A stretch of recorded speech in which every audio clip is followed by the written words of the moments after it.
Hello mga guys! Welcome back to my channel, Jess Automotive mga guys. Nawala yung turbo. Kinuha ni Kuya Jess. Yan. I-repair natin ito. 2KD engine. Maalog yung busing. Natukol dyan ko na dyan hot side. O kaya naputol yung hot side. Kasi po, anong dahilan bakit naputol? Isa na sa dahilan yan, yung langis, klase ng langis. Galing sa long drive na sa malayong biyahe o kaya ito ay UB Express, tatlong ragare, mamaya paghinto, pagpunta sa terminal patay agad kasi nagtitipid ng diesel. Yun ang dahilan ng mga guys bakit napuputol yung yung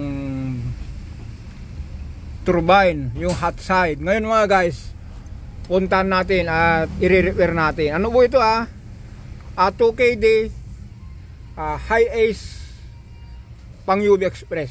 Ayan. Ingatan nyo ito mga guys, yung mga sasakyan nyo. At saka hanggat maaari po, i-maintain nyo ang change oil kasi mga guys, ang turbo po, ang buhay po, langis. Kaya yan, titignan natin. Tapos meron pang dumating na turbole, i-repair uli natin. Ito yon. Ayan, ito yung turbo ngayon ng high ace. Ito yung i-repair natin kasi mga guys, yung busing lawlaw. Yung yung mga putol dali nyo rito. Yun. Kasi mga guys, nangyari nito, yung shafting niya, yung putol ng shafting. Yung ganito kahaba. Kasi hindi ko na pinakita mga guys kung paano ko kinalas. Ito na lang, ipakita na lang. Kasi nag-live tayo kanina. Pinakita ko lang po kung paano magpasok ng ng busing. Kasi po, pinalitan natin ng busing yan. Yung shafting sir, yung ito. Hawakan mo, dito tayo para yun, wag mong pakuha yung yung mukha ko, baka sabi niya sobrang pangit naman yung nagbibigay. Ang yabang-yabang wag mong patayuin. Ganyan lang. So, dito tayo, tutukan mo kasi mga guys, ito po, kung pansinin niyo po, laki na ng clearance sumalog. Ngayon mga guys, naputol yung yung hot side, ito po yun. Yan. Ito po yun, high ace po ito Ayan. Nagpabili tayo ng surplus. Yung surplus po, linagyan ng marking. Palatandaan po yan. Pero mga guys, itong surplus, sira na rin po yan. Sumayad na rin po itong niya. Itong hot side niya. Itong kasi nyo po, sumayad na dun sa kaasawa niya. Kasi dito po yun Yan, lagay natin. Ngayon mga guys, bakit po sumasayad? Kasi dahil dun sa busing. Ulitin natin. Itong busing kasi nito, lawlaw. Nung lumawlaw yung yung busing, itong hot side sumayad kasi ganyan yan. Meron bahay dito. Ngayon nung sumayad po, kung nakita niyo po, nabungi. Yan nabungi. Kung sangipin po niya nabunggal. Sobrang ito. Dahil sa alog nito, nung sumayad yung yung hot side naputol. Yan. Bakit kaya naputol mga guys? Ganito lang po yun. Una sa lahat, first of all. Ito yun mga guys. Yung interval po ng change oil, yun ang importante sa lahat. Huwag nyo pong sabihin na okay pa naman, maganda po yung bunot na yung pala.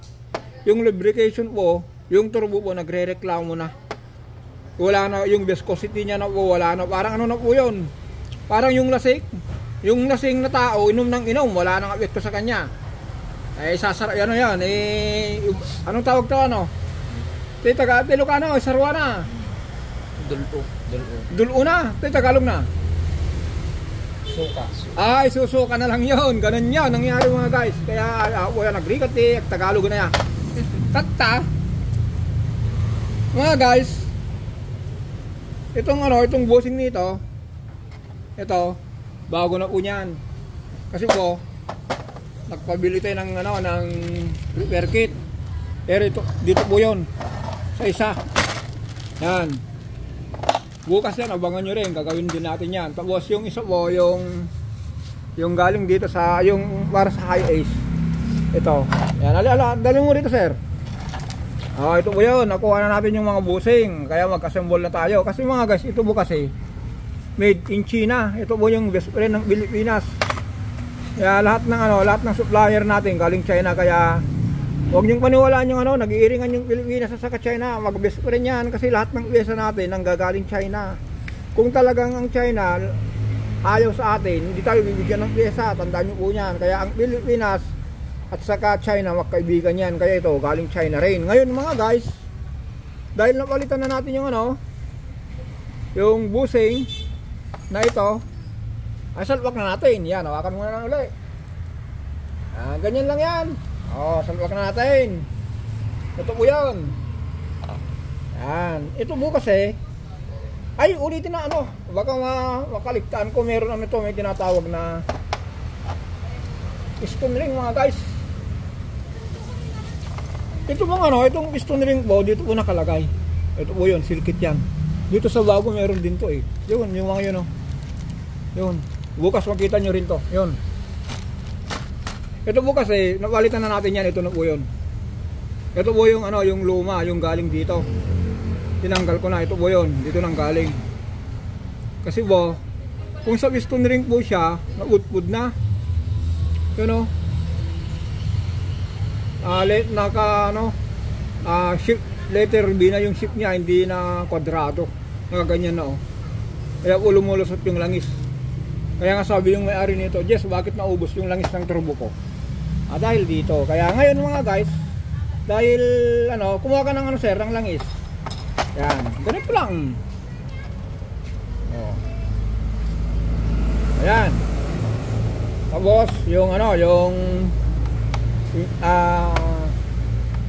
cold side. Yan. Huwag na natin linisan kasi kung ilinis natin to, wala nang papagawa. Di yan. Bigyan mo ako ng sir ng gis 8, yun.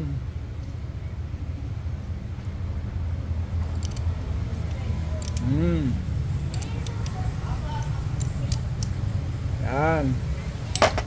O, di ba? Wala nang alog. May ano na lang, kuning ano na lang, yung clearance na lang po ito mga guys.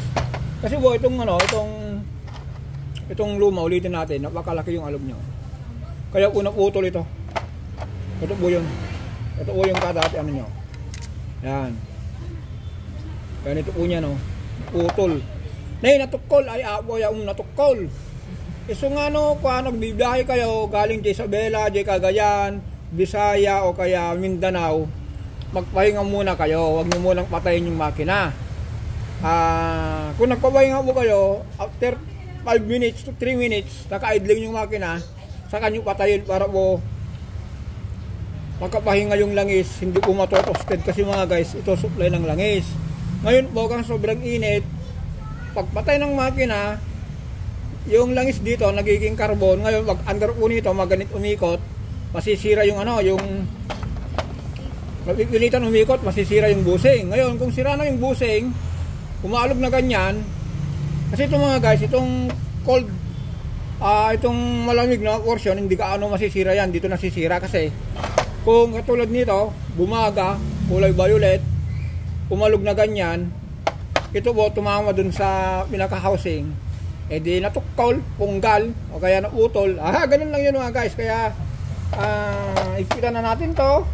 Ito po pakaliwa. Ang ano po nito, diba ito linuwagan ko pakaliwa. Ngayon, counter lang po yan para makikita. Kaya ang gagawin natin dito mga guys, dahil ano, nasa bola natin, bigyan mo ako ng basahan sir. Wala nang clearance yan. Ito si ano, itong kasama natin mga guys, ano po ito, pinapractice natin kung paano tumira ng mga ganitong tirada. Yung EGR na yan na wag lilinis, wag na kasi ang daming ano dyan, ang daming naluluko. Kung low power sabihin EGR, ito nga low power, walang power kasi dito naputol. Hindi na mapaikot yung ano.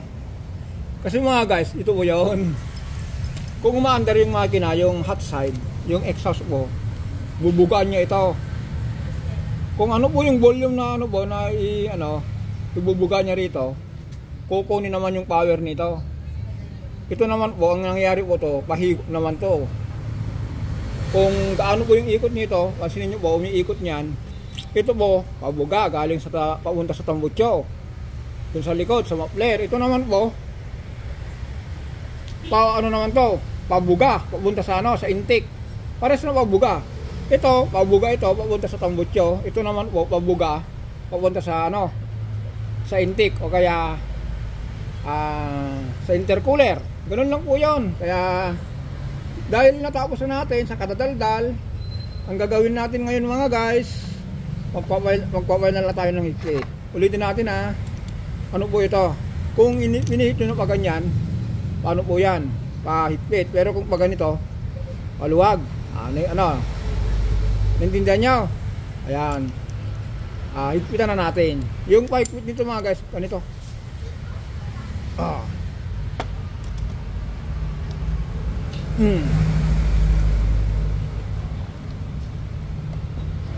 Kailangan natin ng ano, sir, kumuha ka ng ano, ng pang-kontra rito para makikita ko ng gusto.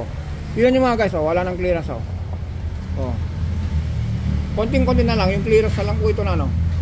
Na yung sapat na clearance, hindi po yung alog. Okay lang po ito, tapos dahil kanina mga guys, kinalas natin to, naglagay tayo ng ano, ng tanda. Dito po yun.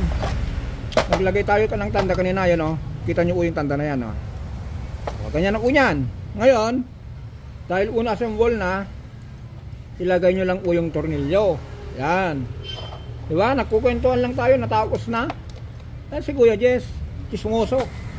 Pero may nagawa. Diba? Pero bukas mga guys, ito po kasi nagmamadali po ito.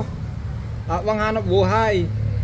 Kailangan nating ano, huwag na nating patagalin kasi kailangan kumita. Kawawa yung driver. Bukas po mga guys, makita nyo ito. Ito. Yan. Kakalasin natin to. Makita nyo kung paano magkalas. Ang titira nito si Sir Yolo at saka si Sir Juster. Ayan yung mga gawin nating tirador ng turbo. Kaya, so mga guys, hanggang dito lang pala tayo.